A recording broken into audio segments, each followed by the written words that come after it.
YouTube चॅनलमध्ये आपलं सर्वांचं स्वागत। आज मी तुम्हाला एक रेसिपी दाखवणार आहे आणि खूप ती छान रेसिपी दाखवणार आहे। नॉन व्हेज आपण नेहमीच बनवतो, पण आज मी तुम्हाला दाखवणार आहे ह्या सीझनचा गुळांबा। तर ही रेसिपी पूर्ण बघा, कुठे व्हिडिओ थांबवू नका, पूर्ण बघा आणि ट्राय करा नक्की रेसिपी। तर हे बघा, गुळांबा म्हटल्यानंतर महत्त्वाचं या कैऱ्या आणल्यात मी अर्धा किलो आणि गूळ महत्त्वाचा आहे। हा काळा गूळ एक वाटी भरून घेतलाय, कढीपत्ता घेतलाय, मोहरी घेतली, हळद घेतली, लसूण घेतलाय आणि हे तेल घेतले। तर चला आपण गुळांबा बनवूया। पहिल्यांदा आपण ह्या कैऱ्या स्वच्छ धुवून कापून घेऊया। तर अशा मोठे मोठेच तुकडे करायचे, असे दोन दोन तुकडे मी करून घेणार आहे। ह्या अर्धा किलो कैरीचे आंब्यांचे हे पहा, हे काय का मोठ्या तुकड्याचे दोन दोनच तुकडे मी केलेले आहेत। अशा प्रकारे मी सगळ्या कैऱ्या कापून घेणार आहे। करून घेतले।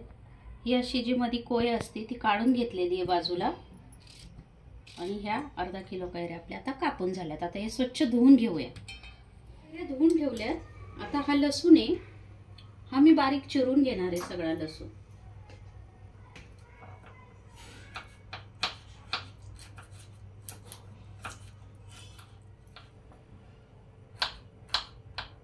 चांगली गरम करून घेऊ। टाकते मी हे 2 पळी तेल मी टाकणार आहे। तेल चांगलं कडक गरम होऊन द्यायचे। आता मोहरी टाकून घेऊया आपण। मस्त अशी तडतडली पाहिजे मोहरी तेलामध्ये।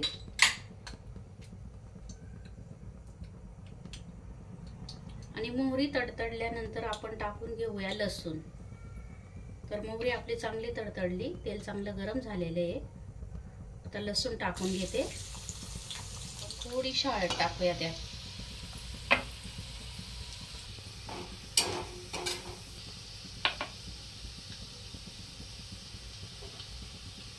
आणि आता टाकूया आपण ह्या कैऱ्या धुवून ठेवल्यात मी। आता या कैऱ्या टाकूया।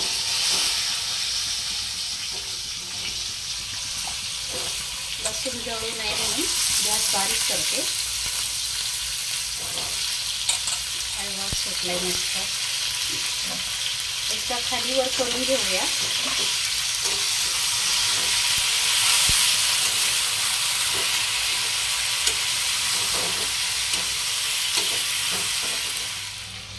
चवीनुसार नाही टाकते, पण थोडंसं टाकणार आहे।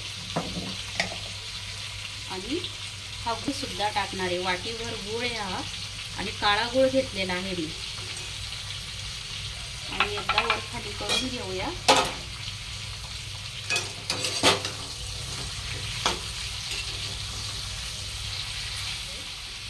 एक अर्ध्या पेल्यापेक्षाही थोडंसं कमी, थोडंसं पाणी टाकूया आणि 3 ते 4 मिनिटांसाठी ह्याच्यावर झाकण ठेवूया। झालाय का आपला गुळांबा तयार। 4 मिनिट झालेले आहेत। हे पहा, आपला गुळांबा तयार आहे। काय मस्त खमंग असं फोडणीचा वास सुटलेला आहे घरभर। आणि तुम्ही जर ही एकदा रेसिपी ट्राय केली तर तुम्ही सीझनला दरवर्षी नक्की करून खाणार।